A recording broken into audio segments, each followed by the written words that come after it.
안녕하십니까. 안녕하십니까. 안녕하십니까. 오늘 날씨가 우중충하고 비도 오고 오락가락하고 사연이 많은 날입니다. 우리가 비 오면 예고했던 대로 차지하고자 했던 이 시설을 차지를 했는데 여러 가지 문제가 있어서 날씨가 너무 후덥지근해서 좀 비껴서 이렇게 서 있습니다.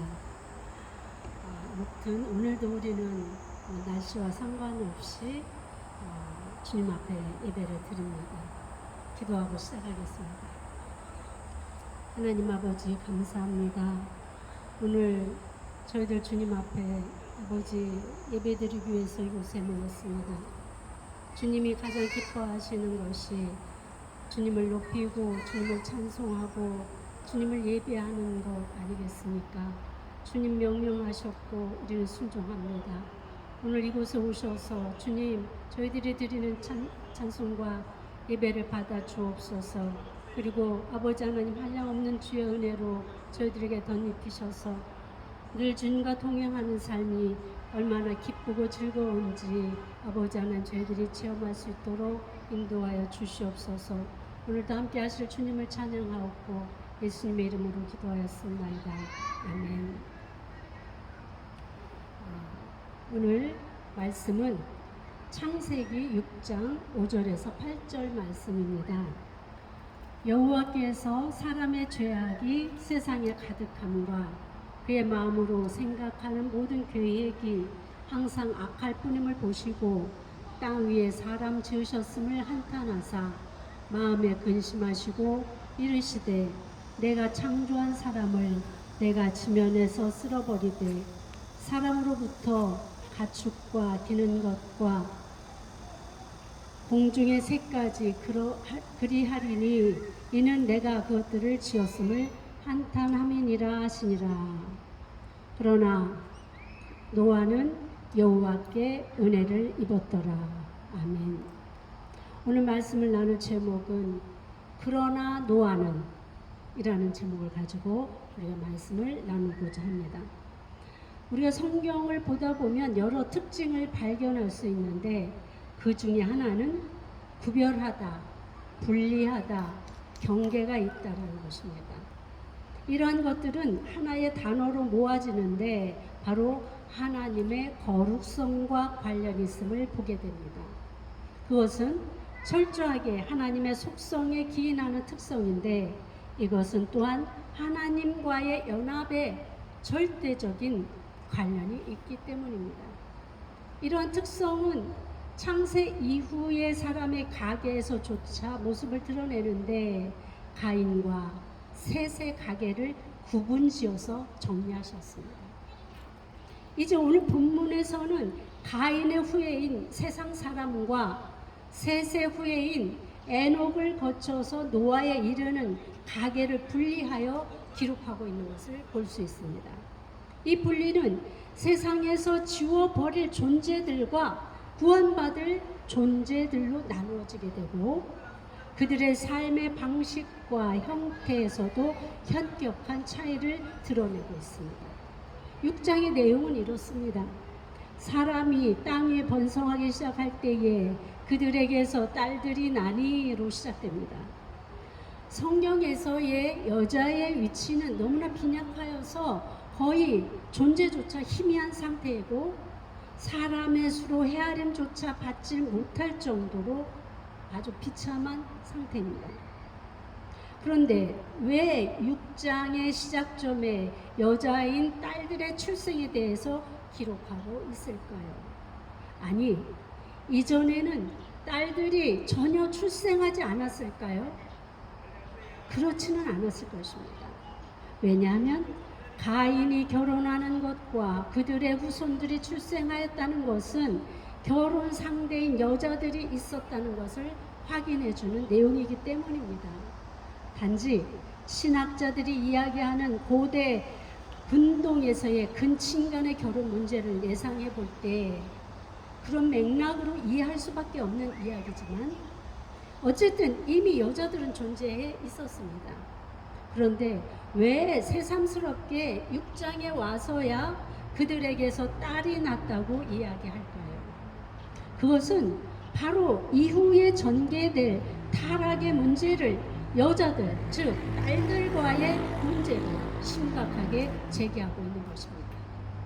아담과 하와로 시작된 범죄는 시간이 지남에 따라 더욱 심화되고 확대해 갔음을 성경은 기록하고 있습니다. 가인은 아벨을 죽이는 살인을 저질렀고, 라멕은 일부 일처제를 무너뜨렸으며, 그 후예들은 오늘 6장에서의 일컫는 윤리와 도덕을 무너뜨리고 자기가 좋아하는 것을 쫓아 무분별한 삶을 살아가고 있음을 드러내고 있습니다. 심지어 하나님의 아들로 분류되었던 셋의 후예들조차 이런 죄의 삶에 합류하게 됨을 보시고 하나님은 깊은 절망감을 맛보시게 됩니다. 그리고 내리신 결론 3절입니다. 여호와께서 이르시되 나의 영이 영원히 사람과 함께 하지 아니하리니 이는 그들이 육신이 됨이라. 여러분, 창세기 2장 7절을 기억하십니까? 여호와 하나님이 땅의 흙으로 사람을 지으시고 생기를 그 코에 불어넣으시니 생명이 되게 하셨습니다. 기억하시죠? 그런데 6장에서는 하나님의 영이 함께 하시지 않고 육신이 되게 하셨다고 말씀하시고 있는 것입니다. 하나님의 형상이 사람에게서 떠나가게 된다는 것은 하나님과의 관계의 단절을 말하고 있습니다. 이는 하나님과의 말씀의 단절입니다. 혹시 여러분 하나님의 말씀을 떠나 내 마음대로 살아본 시간이 있으십니까? 그때의 절망감과 상실감, 두려움을 경험해 보시지 않으셨습니까? 사람은 하나님께로부터 지음을 받고 하나님으로부터 공급받는 삶이기에 하나님을 떠나서는 평안히 살 수 없도록 지어진 존재입니다.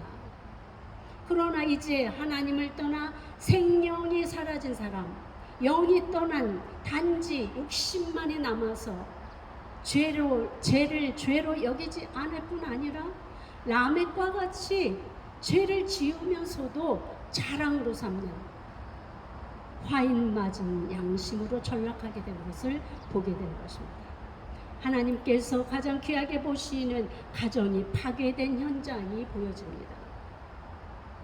저들이 홍수로 세상에서 지워질 만한 죄의 표본으로 바로 이 가정의 파괴를 들고 있습니다.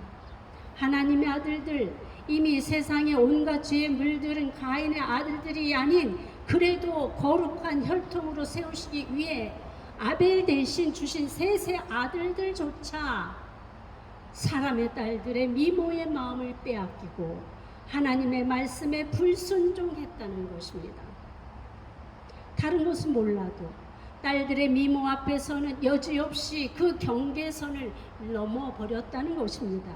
여기에서 사람의 딸들은 이미 세상과 연합한 자들이기에 내면의 아름다움보다는 외면을 가꾸어 죄를 짓게 하는 미혹하는 마음이 그들 중심에 있었다는 것을 생각해 보게 하는 것이지요. 요즘도 그런 마음으로 외모 가꾸기에만 전념하는 사람들이 있지요. 그래서 이 사람 저 사람 인생을 망하게 하는 사람들도 있습니다. 그런 맥락으로 본절을 이해하게 될 때 왜 딸들의 출생을 죄악을 거론하는 앞머리에 배치했는지를 이해하게 됩니다. 아무튼 이들은 단지 외모만 보고 그가 결혼을 한 유부녀인지 유부남인지 가리지 않고 그들은 단지 외모만 보고 이렇게 이 사람 저 사람 결혼하는 작태를 지적하고 있습니다. 자기들이 좋아하는 자는 직역하면 그들이 선택한 모든 자 중에 아무나, 모든 자 속에는 그야말로 구분이 없는 거예요. 젊거나 늙거나 결혼했거나 안 했거나 상관없이 모든 자 중에서 아무나 자기 마음에 드는 자, 그들과 함께 결혼을 하는 이 문란한 성적인 문란을 이야기하고 있는 것입니다. 하나님은 아담과 하와로 가정을 세우셨습니다. 몇 사람씩 중혼을 허락하지 아니하시고 한 남자와 한 여자로 가정을 세우신 것입니다. 그러기에 우리는 가정이라는 최초의 공동체를 지킬 의무가 있는 것입니다. 그리고는 그들의 날을 120년을 언급하셨는데 이 120년은 노아가 방주를 지었던 기간과 같은 기간입니다. 120년이라는 긴 세월 동안 하나님께서 유예기간을 주셨어요. 심판을 할 유예기간. 이 기간 동안 저들이 회개하고 돌아올 시간을 주신 것입니다. 하나님은 때를 정하시고 일하십니다. 그 때가 되기 전에 우리는 청산해야 할 것 청산하고 정리할 것 정리하고 그리고 나서 하나님께 돌아와야 한다는 것입니다. 그래야 살 수 있습니다. 그러나 저들은 미련하게 그 때를 알지 못했습니다. 바로 하나님을 떠나고 그의 말씀을 떠난 자들에게 아무리 기회를 주어도 저들은 깨닫지 못했습니다. 아무리 노아가 배를 왜 짓느냐고 물을 때 노아가 설명을 했겠지요. 그랬음에도 불구하고 저들은 오히려 노아를 비웃고 조롱하면서 자기들의 일에 자기들의 즐거움에 세상에 낙에 빠져서 그 긴 시간을 허비해버린 것입니다.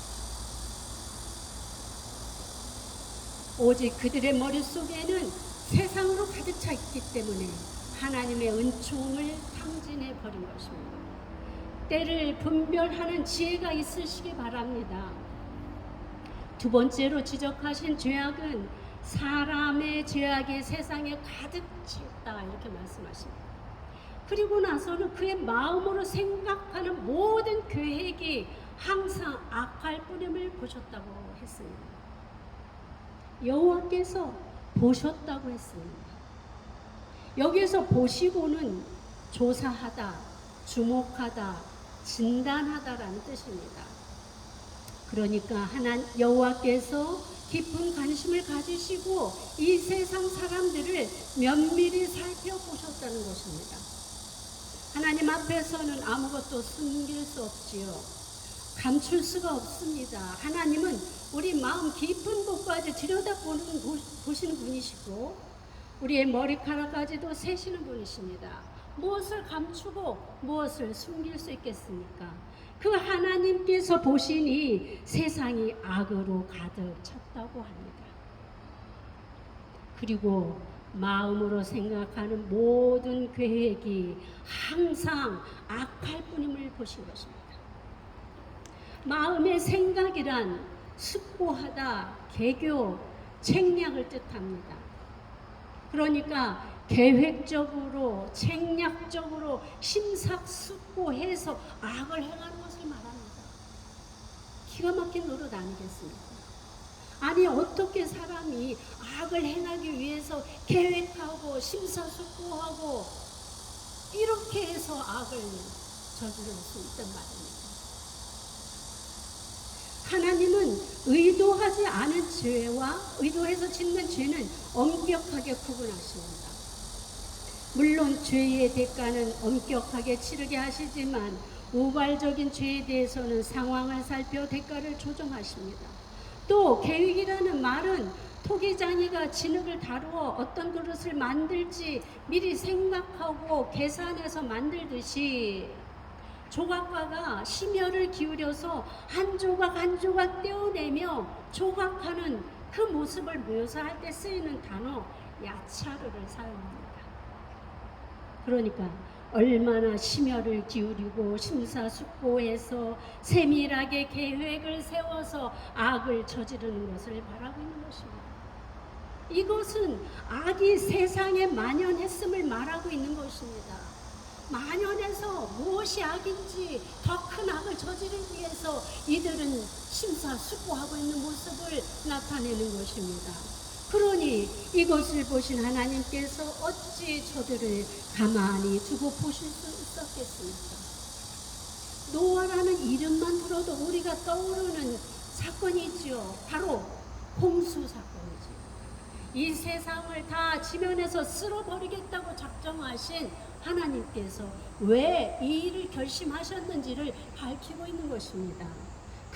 사람들이 어떤 죄악을 저질렀기에 하나님께서 이렇게 세상을 정말 처음에 창조하시고 보시기에 심히 좋았다라고 말씀하셨던 우리 하나님께서 한탄하시고 후회하시고 이제는 지면에서 쓸어 없애버릴 것을 계획한단 말입니까? 이유는 하나님은 거룩하신 분이시기 때문입니다. 거룩하신 하나님은 죄와 함께 하실 수 없습니다. 아니, 함께 하지 않으십니다. 죄는 이 하나님에게서 떨어지고 없애져야 되는 것이 하나님의 뜻입니다. 7절 이르시되 내가 창조한 사람을 내가 지면에서 쓸어버리되 사람으로부터 가축과 기는 것과 공중의 새까지 그리하리니 이는 내가 그것들을 지었음을 한탄함이니라 하시니라. 여러분들이 아시다시피 하나님은 사랑이십니다. 이것만은 변하지 않는 불변의 진리입니다. 그럼에도 하나님은 악과 함께 하실 수 없기에 120년이라는 유예기간, 회개의 시간을 주셨음에도 돌아오지 않는 저들을 세상에서 쓸어버리시고 하나님의 의를 세우시고자 결단하십니다. 오늘 본문의 하이라이트는 바로 이 문장에 있습니다. 그러나 노아는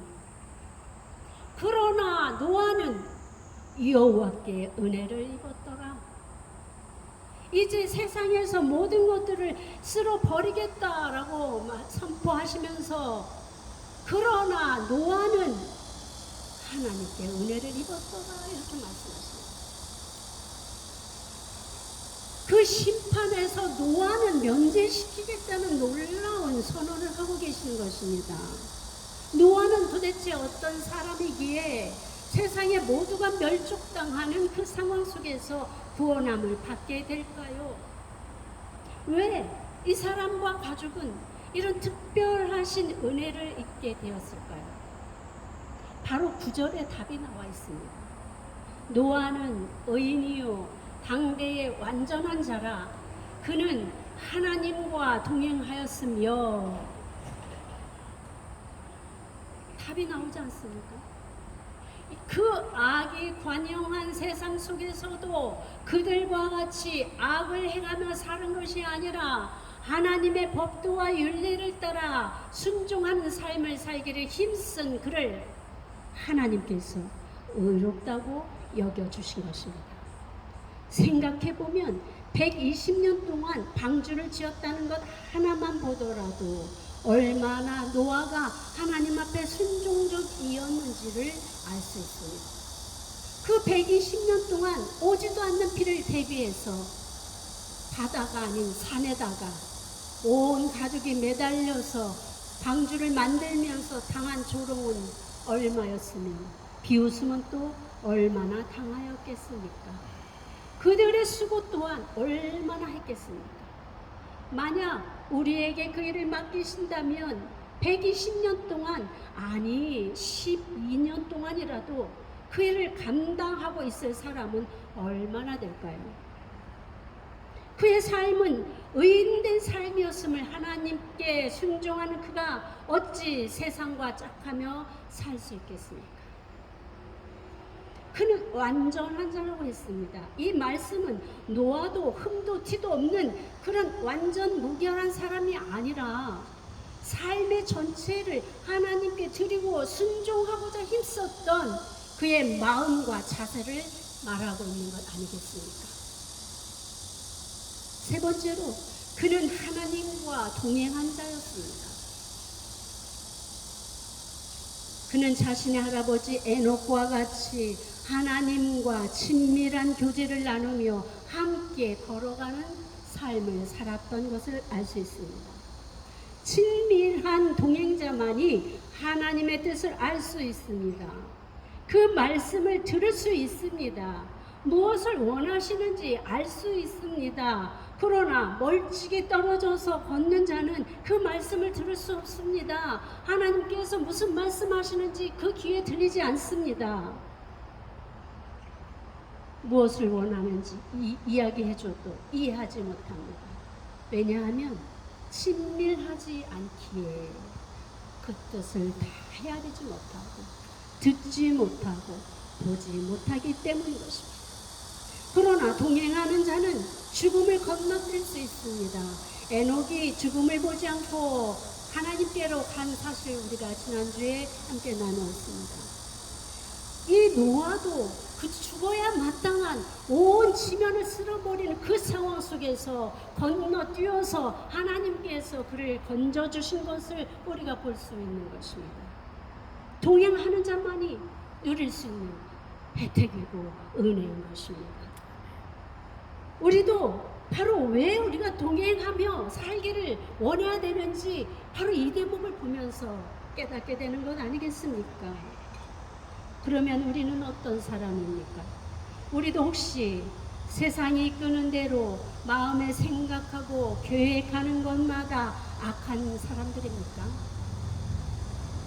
자기 보기에 좋은 대로 사람의 윤리와 도덕과는 상관없이 하나님의 윤리와 법도와도 무관하게 악을 행하며 살고 있지는 않습니까?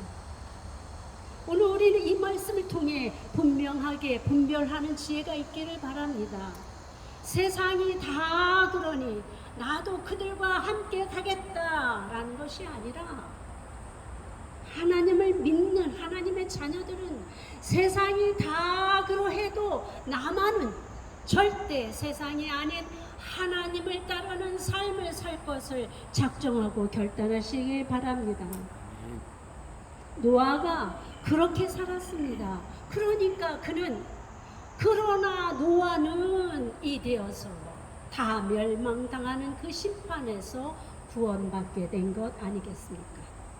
그러니까 그러나 노아는 심판이 아니라 하나님의 은혜를 입었다는 것입니다.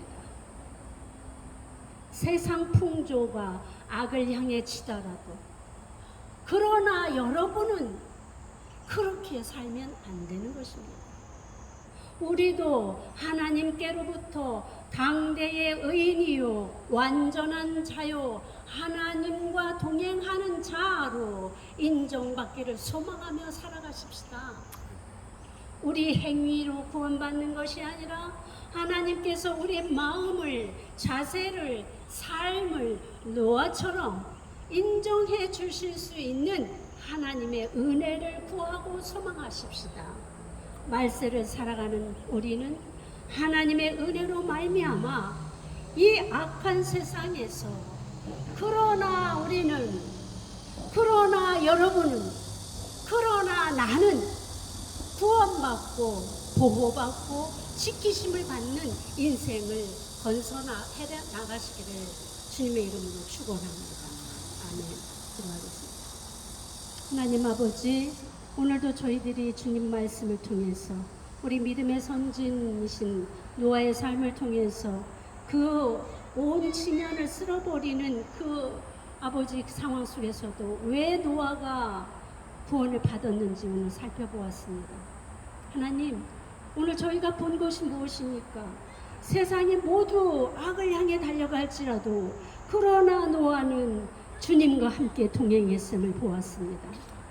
우리도 이와 같이 세상이 어찌하든 그러나 우리는 주님만 바라보며 살아가는 저희들이 되게 하옵시고, 주님을 아버지 정말 의지하고 믿고 주님의 뜻을 따라 사는 순종하는 자들로 살아갈 수 있게 하여 주옵소서.